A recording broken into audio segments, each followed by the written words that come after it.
जय हिंद दोस्तों, स्वागत है आपका प्रतियोगी क्लासेस में। दोस्तों, हमारी हिंदी की श्रृंखला चल रही है और हम लोग हिंदी को बहुत आराम से और बहुत डीपली पढ़ रहे हैं अभी। और अभी हमारा टॉपिक क्या चल रहा है? अभी समास। तो समास की श्रृंखला को आगे बढ़ाते हुए हम लोग आज बात करने वाले हैं किसकी? द्वंद्व समास की। उसके पहले हमने बात क्या किसे किसे किया है? हमने बात किया अव्ययी भाव समास का, अव्ययी भाव समास का।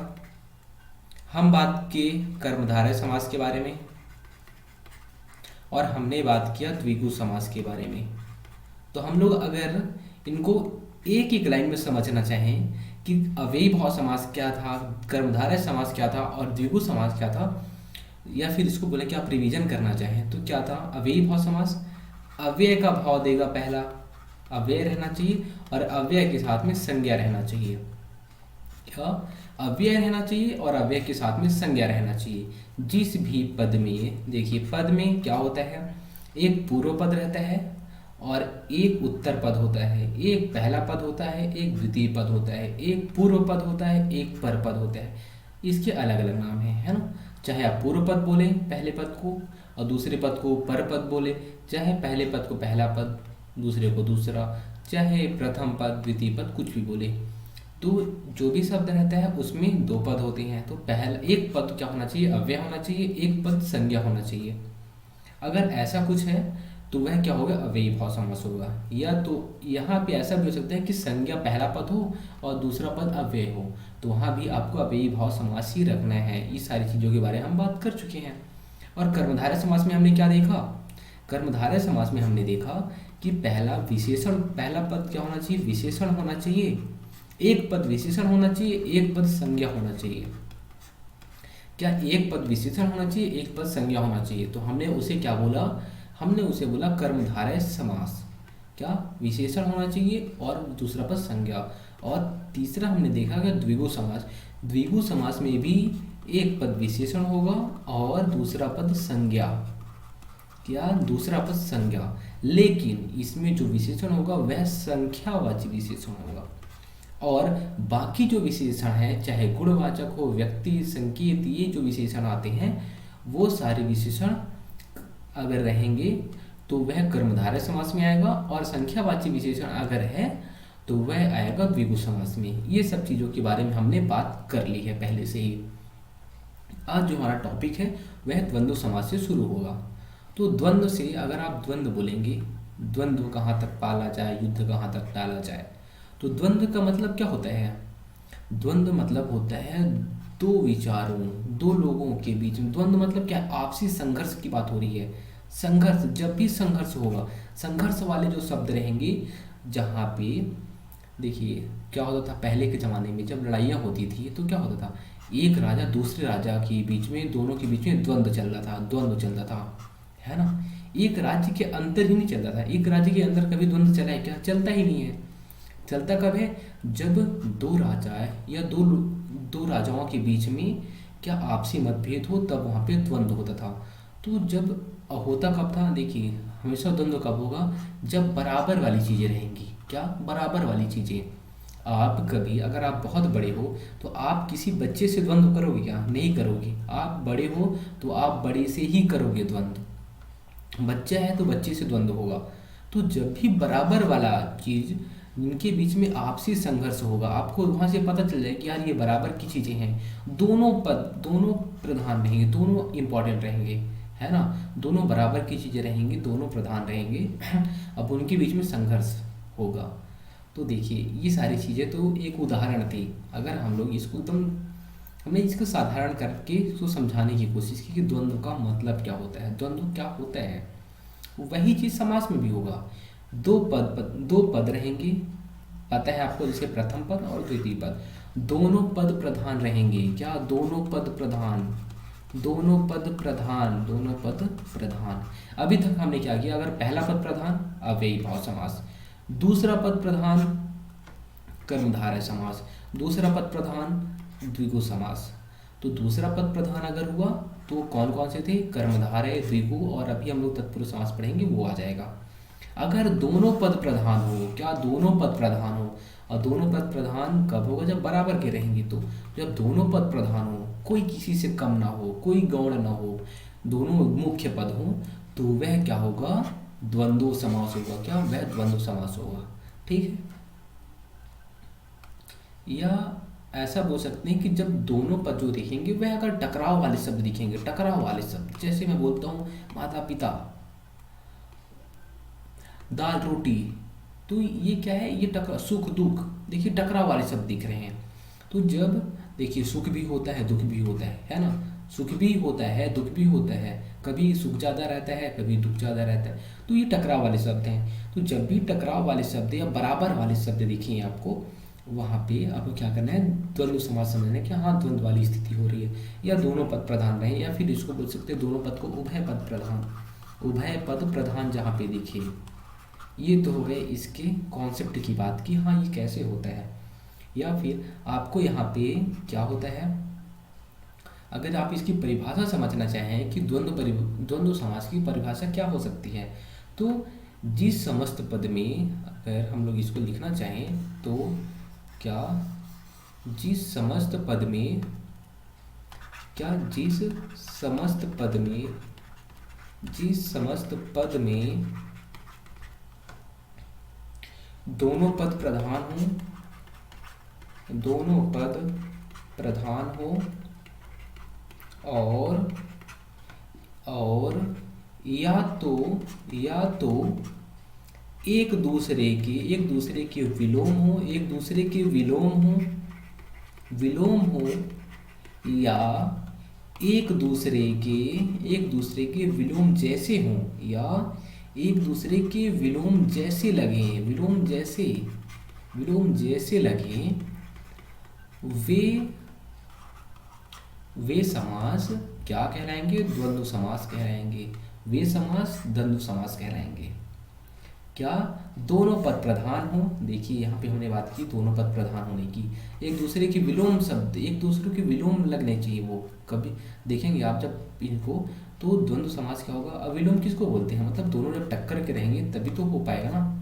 तो एक दूसरे के विलोम हो या एक दूसरे को विलोम जैसे लगे, है ना, तो वहां पे द्वंद्व समास होगा।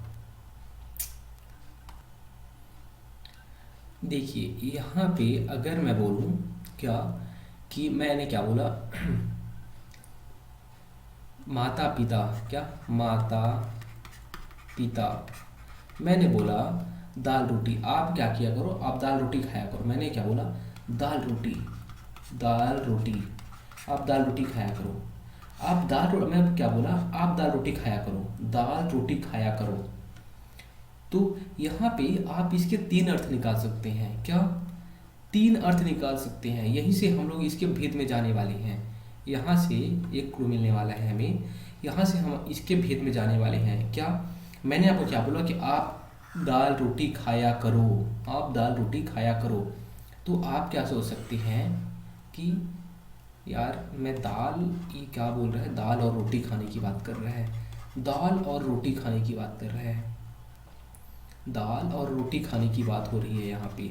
एक कोई दूसरा बंदा है वो ये सोच सकता है कि दाल या रोटी बोल रहा है, यह जो बंदा है यह बोल रहा है दाल या रोटी, दोनों में से कुछ भी खाओ, दाल या रोटी कुछ भी, है ना, तो दाल या रोटी की बात कर रहा है। और जो तीसरा बंदा है वह अर्थ ऐसे निकाल सकता है, दाल रोटी आदि खाया करो, आदि खाने की बात कर रहा है। क्या, दाल रोटी आदि, या दाल या रोटी, या दाल और रोटी। देखिए यहाँ पे तीन अर्थ निकल रहे हैं। मैंने क्या बोला, दाल रोटी खाया करो, तो वह बंदा क्या सोच रहा है कि दाल और रोटी खाने की बात हो रही है ना, क्या दाल और रोटी खाने की बात हो रही है। एक बंदा क्या बोलता है, दाल या रोटी, और तीसरा बंदा क्या बोलता है, दाल रोटी आदि, है ना। यहाँ से हम इसके भेद में आने वाले थे, हमने क्या बोला था, इसके भेद में आने वाले हैं यहाँ से। तो देखिए तीन बंदे तीन प्रकार का अर्थ निकाले, एक बोलता है दाल और रोटी, एक बोलता है दाल या रोटी, या दाल रोटी आदि। तो जो यहाँ पे आपको और दिख रहा है यहाँ पे, वह क्या है, वह इसे ही बोलेंगे अगर, जिसका मतलब क्या होगा, अगर और के अर्थ में निकाला जाएगा, उसे बोलेंगे इतरेतर द्वंद्व, इतरेतर द्वंद्व, इतरेतर द्वंद्व। और दाल या रोटी, अगर या के मतलब विकल्प की बात हो रही है तो आप इसे क्या बोलेंगे, वैकल्पिक द्वंद्व। क्या, वैकल्पिक द्वंद्व, वैकल्पिक द्वंद्व। और जो तीसरा है वह है आदि के अर्थ में, आदि के अर्थ में ना, तो उसे हम बोलेंगे क्या, समाहार द्वंद्व। क्या, समाहार द्वंद्व, समाहार द्वंद्व। ठीक है, द्वंद्व मतलब यहाँ पे देखिए सब कुछ की बात हो रही है, इतरेतर और की बात हो रही है। तो यहाँ पे अगर द्वंद्व की बात की जाए तो द्वंद्व कुल कितने प्रकार के होते हैं, द्वंद्व के भेद की बात की जाएगी तो 3 भेद होते हैं। कौन से, इतरेतर द्वंद्व, वैकल्पिक द्वंद्व और समाहार द्वंद्व। कौन कौन से, इतरेतर द्वंद्व, वैकल्पिक द्वंद्व और समाहार द्वंद्व। अब इनके बीच में और अंतर की बात करते हैं। इतरेतर द्वंद्व क्या होंगे, ये हमेशा क्या होंगे, ये ये जो भी रहेंगे, वैकल्पिक में आपको विकल्प दिखेगा, समाहार में सब कुछ आएगा, इतरेतर में क्या आएगा, ये विलोम रहेंगे।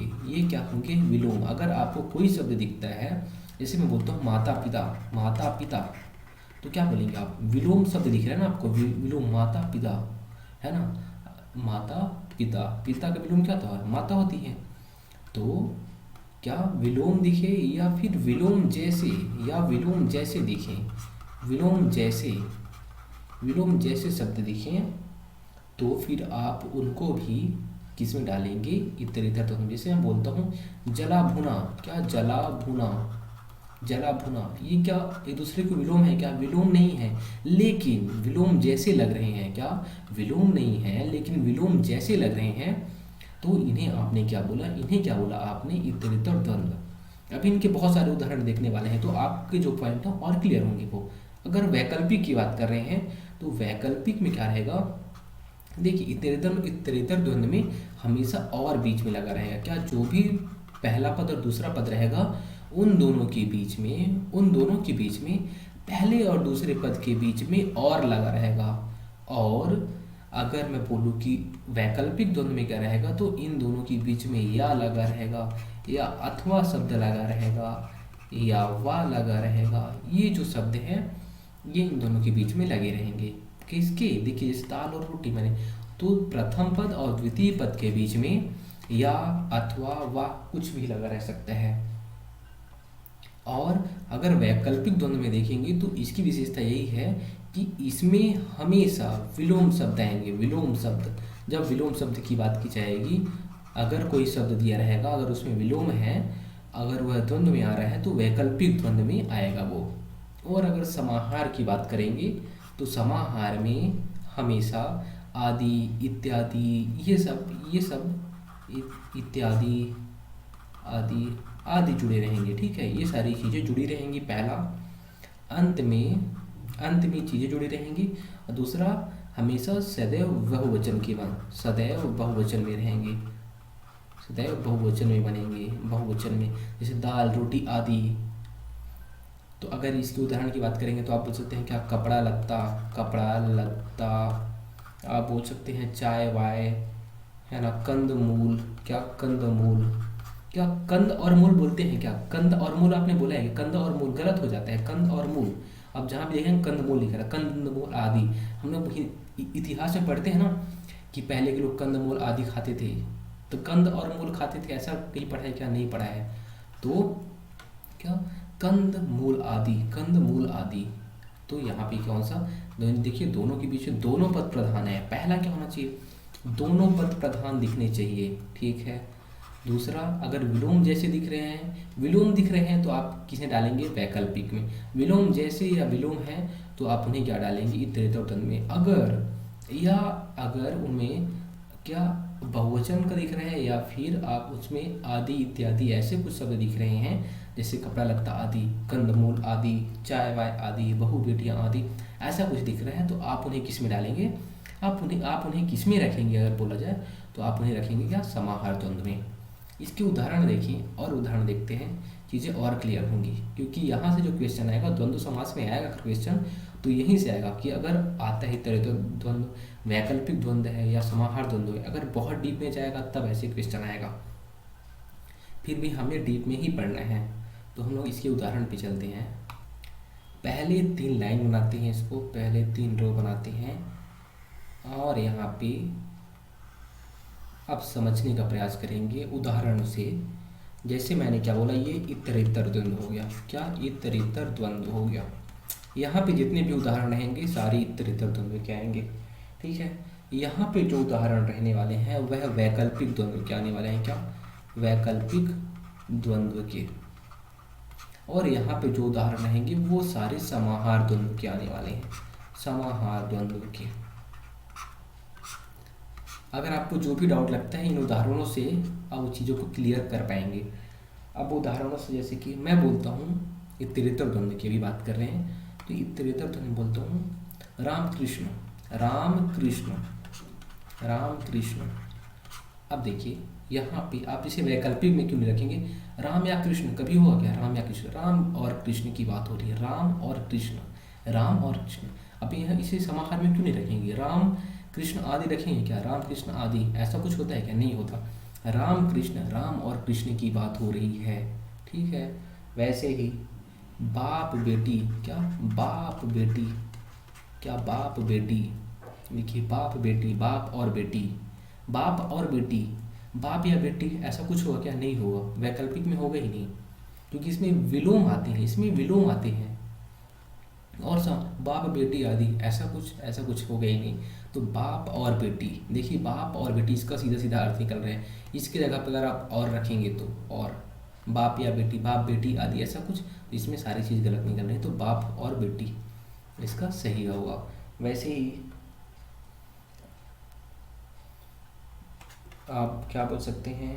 दूध रोटी, दूध रोटी, दूध और रोटी। आप हरिहर कर सकते हैं, हरिहर, हरि और हर। हरि मतलब यहाँ पे किसकी बात हो रही है? विष्णु भगवान की बात हो रही है, विष्णु। और जो हर है वह महादेव की बात हो रही है। जो हरि है ये महादेव की। तो विष्णु और महादेव, विष्णु और महादेव की बात हो रही है, हरिहर। वैसे ही गाय बैल, क्या? गाय बैल। तो हमने क्या बोला था? गाय और बैल। देखिए गाय और बैल, गाय या बैल, यहाँ पे गाय या बैल अगर रखेंगे, क्या? गाय या बैल, तो गाय या बैल थोड़ा सा अजीब लग रहा है। गाय और बैल देखिए तो क्या होगा? इतरेतर द्वंद्व में विलोम आएंगे या विलोम जैसे आएंगे। अगर और यहाँ पे आप लगाते हैं गाय और बैल तो देखिए एकदम सही जम रहे हैं। तो ये उदाहरण है किसके? इतरेतर द्वंद्व के। मैं बोलता हूँ ऐसे भाई बहन, क्या? भाई बहन, भाई बहन, तो देखिए विलोम शब्द हो गया। तो ये जो शब्द दिख रहे हैं आपको, भाई, आप क्या कर सकते हैं भाई और बहन, तो आप सारे शब्दों में और लगाइए। क्या लगाइए? और लगा रहे हैं तो वह शब्द एकदम सटीक बैठ रहा है दोनों के बीच में। तो इतरेतर द्वंद्व में आपको क्या याद रखना है? विलोम जैसे होना चाहिए या विलोम होने चाहिए, और उनके बीच में और विभक्ति रहनी चाहिए। और आप रख सकते हैं उन्हें, आप अगर और जोड़ेंगे तो उसका सही अर्थ को बता देगा, दर्शा देगा। अब वैकल्पिक में आते हैं। क्या? वैकल्पिक की बात करते हैं। तो वैकल्पिक में हमने अभी क्या देखा था? कुछ टाइम पहले हमने देखा था। क्या? इसमें या, वा, अथवा ये चीज़ें रहेंगी, या तो विलोम रहेगा, और हमेशा इसमें विलोम ही रहेगा, इसमें कुछ नहीं रहेगा। इसमें विलोम हमेशा, जब भी बात होगी तो विलोम की बात होगी। कैसे? जैसे मैं बोलता हूँ धर्माधर्म, धर्मा धर्म, क्या? धर्माधर्म, तो क्या बोल रहा है? धर्म, इसका मतलब क्या होगा? धर्म या अधर्म, धर्म या अधर्म। देखिए कितना अच्छा शब्द है यहाँ पे, धर्माधर्म। यहाँ पे देखिए क्या, ये डैश वाला साइन नहीं लगा हुआ है। तो आपको क्या करना है? धर्म या अधर्म। आप इसके जब ये शब्द को देखेंगे तो आपको क्या दिख रहा है? ये जो टुकड़े करेंगे धर्म या अधर्म, आपको सीधा सीधा पता चलेगा धर्म या अधर्म। जैसे मैं बोलता हूँ सत्यासत्य, सत्यासत्य, सत्यासत्य, सत्य या असत्य, क्या? सत्य या असत्य। तो क्या? विलोम है ना, पूरा विलोम है। और देखिए दूसरी बात, इसमें वा या जुड़ रहे, या, और हमेशा देखिए दोनों विलोम है। धर्म का विलोम अधर्म, सत्य का विलोम असत्य। वैसे बोलता हूँ जीवन मरण, जीवन मरण, जीवन या मरण, जीवन या मरण, जीवन और मरण होता है क्या? जीवन और मरण ऐसा कुछ तो होता ही नहीं है। जीवन या मरण, या तो जीवन रहेगा या मरण होगा, दो में से एक चीज होगा। थोड़ा, थोड़ा बहुत, थोड़ा बहुत, देखिए दोनों जो भी शब्द रहेंगे सारे विलोम रहेंगे, पहली बात तो। अब देखिए दोनों में थोड़ा या बहुत, या तो थोड़ा रहेगा या बहुत रहेगा, थोड़ा या बहुत, थोड़ा या बहुत, या तो थोड़ा रहेगा या बहुत रहेगा। थोड़ा और बहुत, थोड़ा भी रहेगा और बहुत भी रहेगा, ऐसा होता है क्या? कभी होता ही नहीं। थोड़ा और बहुत अलग ही लग रहा है, थोड़ा बहुत आदि ये भी अलग ही लग रहा है। थोड़ा या बहुत, या तो थोड़ा रहेगा या बहुत रहेगा। देखिए ये चीज़ें एकदम सही जम, जीवन, जीवन या मरण, जीवन या मरण, जीवन अथवा मरण। और सुख दुख, सुख दुख, सुख दुख, देखिए यहाँ से भी वैसे ही आज कल, आज कल, ये सारे शब्द क्या बता रहे हैं? सारे शब्द से देखिए आपको पता क्या चल रहा है, या तो या इन दोनों के बीच में रहेगा, या तो विलोम रहेगा, दोनों में तो वैकल्पिक, विकल्प की बात होगी, हमेशा विलोम रहेंगे दूसरे के, तो वैकल्पिक हो जाएगा।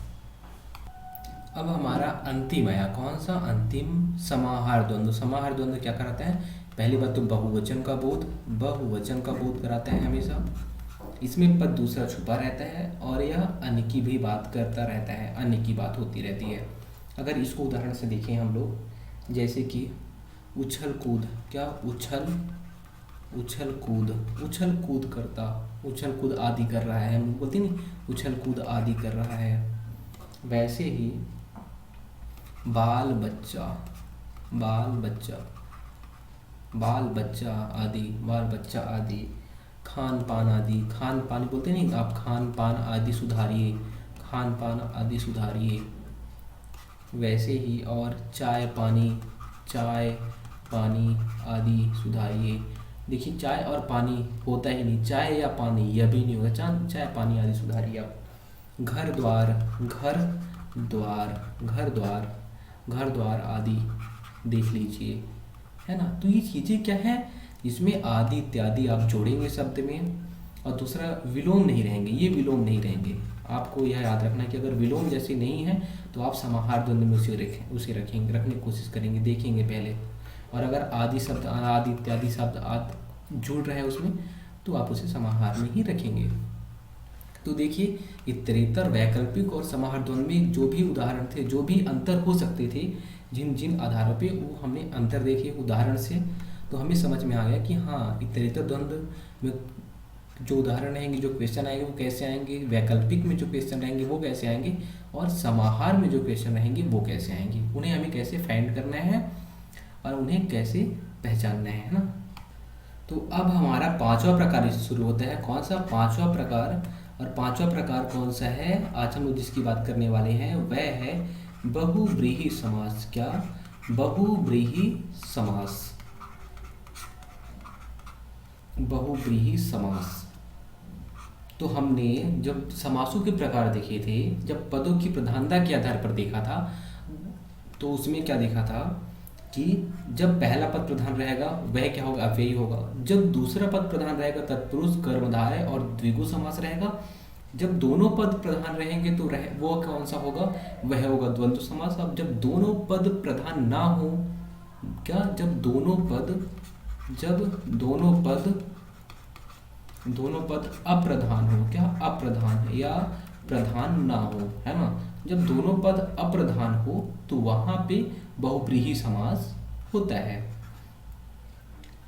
अब दोनों पद अप्रधान होंगे तो क्या होगा? कैसे इसे क्या करेंगे कि यह पता चले कि हाँ यार बहुव्रीहि समास है? तो क्या करेगा, जब दोनों, देखिए कोई भी शब्द होता है उसमें दो पद होते हैं, पहला पद और दूसरा पद। तो कभी कभी क्या होता है, दोनों पद अप्रधान रहते हैं, दोनों पद का कुछ अर्थ नहीं निकालता, बल्कि दोनों पद मिला के, क्या? दोनों पद, पहला पद और दूसरा पद मिला के तीसरा पद या तीसरा अर्थ निकालेंगे, तीसरा अर्थ निकालेंगे, मतलब अन्य अर्थ की बात करेंगे, दोनों पद मिला के अन्य अर्थ निकालेंगे। ठीक है। जब पहला पद प्रधान रहेगा तो कभी दूसरा पद, कभी दोनों पद प्रधान रहेंगे। जब कभी ऐसा होगा कि दोनों पद प्रधान नहीं रहेंगे, दोनों बराबर के रहेंगे, और बात किसकी हो रही होगी? तीसरे पद की बात कर रही होगी। तीसरे तीसरे के अर्थ में बात हो रही हो, तीसरे के बारे में संकेत कर रहा हो, ठीक है, तीसरे की ओर, तीसरे अर्थ की ओर संकेत कर रहा हो, तो उसे हम क्या बोलते हैं, बहुब्रीहि समास। तो अन्य अर्थ की प्रधानता हो, तो क्या क्या होना चाहिए, जब दोनों पद अप्रधान हो और अन्य अर्थ की प्रधानता हो, यह सांकेतिक अर्थ की है ना, अन्य सांकेतिक अर्थ की प्रधानता। तो जब दोनों पद अप्रधान रहेंगे तो कैसे होगा जैसे कि हम अगर बोलते हैं लंबोदर, क्या लंबोदर, एक उदाहरण की बात करते हैं, लंबोदर, तो आप क्या बोलेंगे, इसके पर जब पहले आप टुकड़े करेंगे, क्या लंबा है उदर जिसका, या फिर लंबा धन उदर करेंगे ना, लंबा उदर करेंगे, तो लंबा तो ठीक है, उधर मतलब पेट की बात हो जाएगी ना, लंबा है पेट, या फिर लंबा मतलब बड़ा, तो बड़ा पेट की बात कर रही है। और बड़ा पेट किसका है, किसकी बात हो रही है यहाँ पे, गणेश भगवान की बात हो रही है, गणेश भगवान की बात हो रही है। देखिए दोनों पद प्रधान हैं, दोनों पद प्रधान नहीं है ना, कोई पद प्रधान नहीं है बोला है, तो लंबा दर कोई पद प्रधान नहीं है, दोनों पद अप्रधान है। तो जब दोनों पद अप्रधान हो और तीसरे की ओर सांकेतिक अर्थ कर रहा हो, तीसरे अर्थ की ओर सांकेतिक अर्थ कर रहा हो, तो आप उसे बोलेंगे हम लोग बहुब्रीहि समास। अगर इसकी परिभाषा की बात करेंगे कि क्या होता है, तो जिस समस्त पद में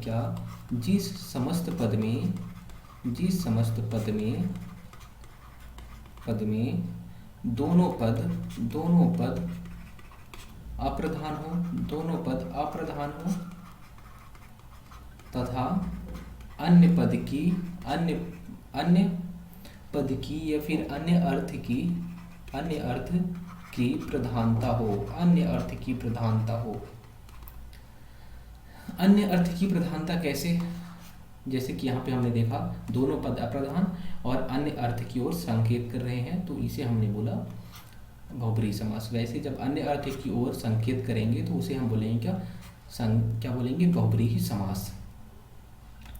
और इसको अगर हम लोग समझने की कोशिश करें तो आपको यह ध्यान रखना पड़ेगा, जब आप पर्यायवाची पढ़ेंगे तो पर्यायवाची में जो भी देवी देवताओं के नाम रहेंगे, जो भी देवी देवताओं के नाम रहेंगे उनको आप ध्यान से कर लीजिएगा, क्यों, क्योंकि उन्हीं का मुख्यतः अन्य के अर्थ में उपयोग किया जाता है। मुख्यतः मैं बोल रहा हूँ, मुख्यतः शब्द आया है यहाँ पे, तो मुख्यतः देवी देवताओं के संदर्भ में बात की जाती है, तो तीसरे के अर्थ में। तो बहुब्रीहि समास में हमेशा क्या, मुख्यतः बोल रहा हूँ, देवी देवताओं का अगर रहेगा तो जो शब्द रहेगा वह बहुब्रीहि समास से रिलेटेड रहता है। जैसे कि अगर मैं यहाँ पे उदाहरण लेना चाहूँगा, बोलूँ जैसे कि नीलकंठ से सब वाकिफ हैं, नीलकंठ, नीला है कंठ जिसका, देखिए ये नीला है कंठ जिसका, और यहाँ पे आपको क्या लग रहा है कि यहाँ पे एक बार आपको सीधा पहले पता चलेगा नीला की बात हो रही है, भाई ये तो बहुब्रीहि नहीं, ये तो कर्मधारय होना चाहिए क्योंकि ये विशेषण बता रहा है। लेकिन देखिए यहाँ पे तीसरे के संदर्भ में बात हो रही है, नीला है कंठ जिसका, अगर क्या कर्मधारय और बहुब्रीहि, तो आपको वहाँ पे ध्यान देना है कि वह मुख्यतः किसकी ओर संकेत कर रहा है। अगर कर्मधारय की ओर तो ठीक है कर्मधारय, अगर नहीं तो वहाँ पे आप बहुब्रीहि लगाएंगे, ठीक है, बहुब्रीहि, ये कर्मधारय में भी रहेगा और ये बहुब्रीहि में भी आएगा। ऐसे उदाहरण, तो वहाँ पे अगर कर्मधारय दिया हुआ है तो कर्मधारय भी कर सकते हैं और अन्यथा बहुब्रीहि रहेगा, लेकिन यहाँ वैसे बहुब्रीहि होना चाहिए, ठीक है। ये अपवाद वाले क्वेश्चन है। वैसे ही अगर मैं बोलता हूँ महावीर, देखिए महावीर, अब यहाँ भी आपको क्या लगेगा, ये तो कर्मधारय है, महावीर की बात हो रही है, लेकिन महावीर की अन्य के संदर्भ में बात हो रही है, किसकी, हनुमान जी की, क्या हनुमान जी के बारे में बात हो रही है ना, तो यह भी क्या, यह कर्मधारय नहीं होगा, जैसे यह कर्मधारय नहीं होगा बहुब्रीहि होगा, वैसे ही यह भी कर्मधारय ना हो कि हनुमान भगवान के बारे में संकेत हो रहा है ना, तो भी इसे आप क्या करेंगे, बहुब्रीहि रखेंगे। आप जैसे मैं बोलता हूँ निशाचर, क्या निशाचर, तो यहाँ पे निशाचर की बात हो रही। निशाचर मतलब निशाचर का अन्य के अर्थ में उपयोग किया जा रहा है। किसके बारे में? निशाचर हो तुम, राक्षस। कई कई बार घरों में बोला जाता है तुम निशाचर प्राणी हो। तो निशाचर मतलब निशाचर, तुम अन्य के संदर्भ में बात हो रही होती है, तुम वैसे ही हो, वैसे कैसे, राक्षस जैसे प्राणी हो, तो अन्य के संदर्भ में बात हो रही होती है। वैसे ही जैसे कि मैं बोलता हूँ सहस्त्रास्त्र, है ना, सहस्त्राक्ष, तो इसका मतलब होता है जिसकी 1000 भुजाएं हैं, क्या, जिसकी 1000 आँखें हैं, सॉरी, जिसकी 1000 आँखें हैं, जिसकी हजार आँखें हैं, अर्थात इंद्र की बात हो रही है। किसकी? इंद्र की। जिसकी 1000 आँखें हैं अर्थात इंद्र भगवान की बात हो रही है। सहस्त्र मतलब 1000 की बात हो रही है, जिसकी 1000 आँखें हैं अर्थात इंद्र। देखिए तीसरे अर्थ की ओर यह संकेत कर रहा है।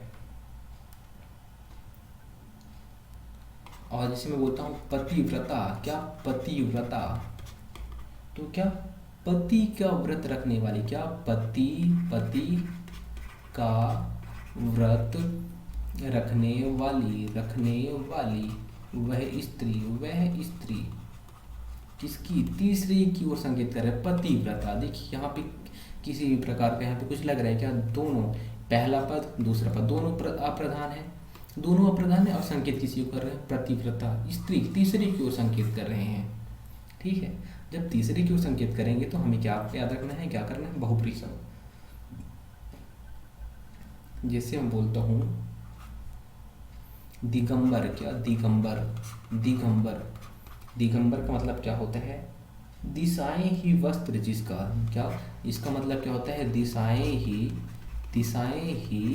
जिसका वस्त्र है, दिशाएं ही जिसका वस्त्र है, अर्थात किसकी बात हो रही है? शिव की बात हो रही है, शिव भगवान की बात हो रही है। दिगंबर, देखिए जो भी यहाँ पे शब्द आ रहे होंगे, चाहे निशाचर हो, चाहे दिगंबर हो, या फिर आप देखिए महावीर हो, ये सारे शब्द आप जब पर्यायवाची पढ़ेंगे जब भगवान का, तो उनमें आपको याद रखना है कि हाँ किसके बारे में बात हो रही है। वहाँ से भी आपको सारा कुछ बहुत सारा चीज़ यहाँ पे क्लियर हो जाएगा। ऐसी बहुत सारे उदाहरण हैं। जैसे कि मैं बोलता हूँ अगर सूर्यपुत्र, क्या, सूर्यपुत्र, सूर्य का पुत्र, क्या, सूर्य का पुत्र, अर्थात क्या, सूर्य का पुत्र, है ना, सूर्य के पुत्र की बात हो रही है ना, सूर्य का पुत्र। देखिए अब यहाँ पे क्या, एक विभक्ति जुड़ा का। अब यहाँ पे क्या करेंगे आप बोलेंगे तत्पुरुष, जब तत्पुरुष हम लोग पढ़ेंगे तो उसमें देखेंगे कि जो भी कारक विभक्ति रहेगी वह उपयोग किया जाएगा, तो आप क्या बोलेंगे? यह तो तत्पुरुष समास हो जाएगा। लेकिन देखिए सूर्य का पुत्र अर्थात किसकी बात हो रही है? कर्ण की बात हो रही है। किसकी? कर्ण की। अन्य के संदर्भ में, जब अन्य के संदर्भ में बात की जाएगी, अन्य के संदर्भ में, तो वह बहुब्रीहि होगा। क्या? वह बहुब्रीहि रहेगा। और ऐसे ही हम लोग और उदाहरण देखते हैं। जैसे लोकनायक,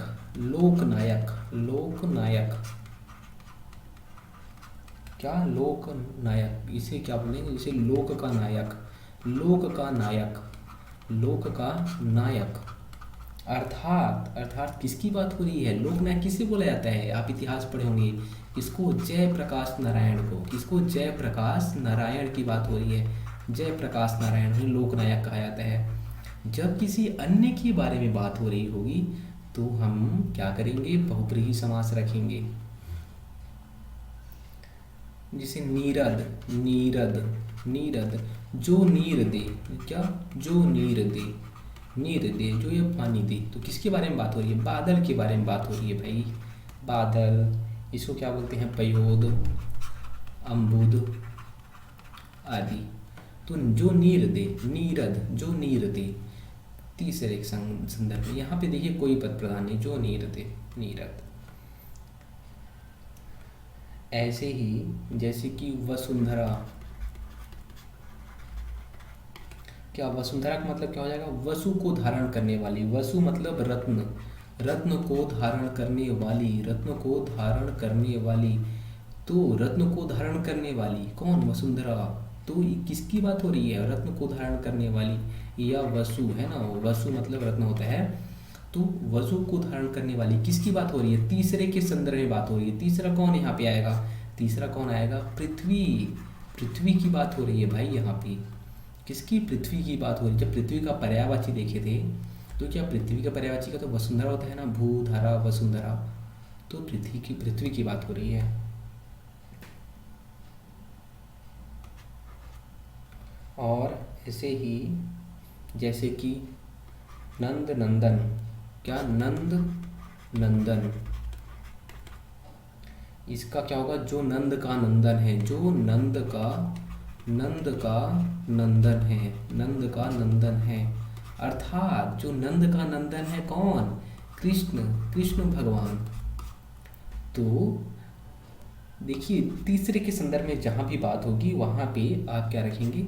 ऐसे रतिकांत, रतिकांत, रतिकांत में भी आप क्या? रति का कांत, रति का कांत, रति का कांत या पति। किसकी बात हो रही है? कामदेव की बात हो रही है। क्या? कामदेव, कामदेव की बात हो रही है ना। वैसे ही श्रीस, अगर बोलता हूँ श्रीस, तो श्रीस क्या? श्रीस मतलब श्री लक्ष्मी के, श्री लक्ष्मी के, लक्ष्मी के ईश, श्री लक्ष्मी के ईश या पति है ना। मतलब विष्णु की बात हो रही है। किसके? विष्णु की बात हो रही है। श्री लक्ष्मी के ईश, श्री लक्ष्मी के ईश, विष्णु की बात हो रही। तो जब भी तीसरे के संदर्भ में थर्ड और अगर संकेत होगा तीसरे के अर्थ में संकेत होगा तो आप वहाँ पे क्या? बहुब्रीहि समास रखेंगे। अब यहाँ पे कभी कभी देखेंगे कि जो बहुब्रीहि है और अव्ययीभाव समास, और देखिए बहुब्रीहि और क्या? बहुब्रीहि और कर्मधारय में भी आपको कुछ कुछ डाउट दिखा था कि बहुब्रीहि और कर्मधारय, इसमें भी डाउट था ना, जैसे नीलकंठ। फिर कुछ कभी कभी क्या होगा? अव्ययीभाव समास में भी, अव्ययीभाव समास आपको लगेगा कि अव्ययीभाव समास का है, लेकिन वह किसका रहेगा? बहुब्रीहि समास का। जैसे अनंग है ना, अनंग, अनंग। मैं बोलता हूँ अतनु, क्या? अतनु, आतनु।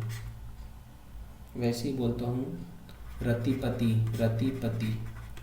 तो देखिए अगर मैं यहाँ पे देखें क्या आ दिख रहा है, आ दिख रहा है। आपने क्या देखा था अव्ययीभाव समास में, अव्ययीभाव समास में कि आ है, ये सारे अगर कुछ आपको उपसर्ग के रूप में दिखते हैं तो आप क्या करते हैं? उन्हें अव्ययीभाव समास में रख देते हैं। लेकिन अनंग की बात हो रही है। अनंग, अनंग अंग रहित जो है, क्या? इसका अर्थ क्या होगा? अंग रहित जो है, अंग रहित है जो, है जो, क्या? अंग रहित है जो, दूसरे की बात हो रही है। वैसे ही अतनु, तन रहित है जो, तन रहित है जो, दूसरे की बात हो रही। किसके? तीसरे के अर्थ में बात हो रही है यहाँ पे। रति का पति है जो, रति का पति है जो, क्या? रति का पति है जो। देखिए सभी का अर्थ क्या? तीसरे के संदर्भ में लिया जा रहा है। और अंग रहित है जो, किसकी बात हो रही है? कामदेव की बात हो रही है। क्या? कामदेव। तन रहित जो है, कामदेव। रति का पति है जो, कामदेव। कौन है? कामदेव। रति का पति कौन है? कामदेव। तो कामदेव के बारे में बात हो रही है। तो जब भी अव्ययी टाइप का भी लगेगा, लेकिन अगर तीसरे के अर्थ में बात हो रही है तो उसे आप बहुब्रीहि समास में रखेंगे। क्या? बहुब्रीहि समास में रखेंगे। इसमें हमने क्या देखा? मुख्यतः पर्यायवाची शब्दों का प्रयोग किया जाता है। और यह किससे रिलेटेड रहते हैं? यह देवी देवताओं से, देवी देवताओं से। तो दोस्तों आज हमने द्वंद्व देखा। क्या? द्वंद्व समास देखा। द्वंद्व और बहुब्रीहि समास। कौन सा? बहुब्रीहि समास। इनके बीच, इनके बारे में हमने देखा। और दूसरी बात, बहुब्रीहि समास से, बहुब्रीहि और द्वंद्व समास में इनके भेद देखा। और इनमें कभी कभी जो डाउट वाली परिस्थितियाँ होती हैं, जैसे बहुब्रीहि में, कर्मधारय में, तो उनको भी देखा कि हमें किस में रखना है। अगर बहुब्रीहि और कर्मधारय में होगा अगर ऑप्शन में बहुब्रीही बात है तो बहुब्रीही रखेंगे, अगर बहुब्रीही और कर्मधारय है तो भी बहुब्रीही रखेंगे। अगर तीसरे के अर्थ में बात हो रही है तो जब भी कभी तीसरे के अर्थ में बात होगी, तीसरे के अर्थ में बात होगी तो आप उन्हें बहुब्रीही में रखेंगे। ठीक है।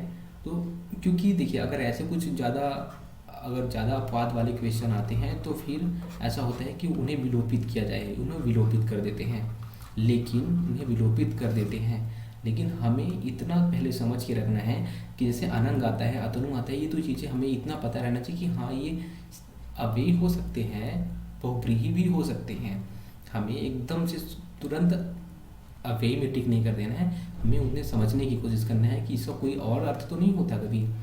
तो वो चीज़ें हमने यहाँ पे समझी कि हर अव्यय जोड़ने वाला या उपसर्ग जोड़ने वाला अव्ययी ही नहीं होता, वह बहुब्रीही में भी आ सकता है, कर्मधारय में भी आ सकता है, जैसे कि हमने पहले देखा था। तो दोस्तों हम लोग मिलते हैं अगले वीडियो में, किसमें, तत्पुरुष समास के लिए, जो हमारा अंतिम वीडियो रहेगा किसका, समास का। तो हमने अभी तक जितने भी 5 समास देखे हैं सभी के बारे में डीपली देखा है और उनके बहुत सारे उदाहरण भी देखे हैं। तो मिलते हैं दोस्तों अगले वीडियो में। Thank you, bye, take care.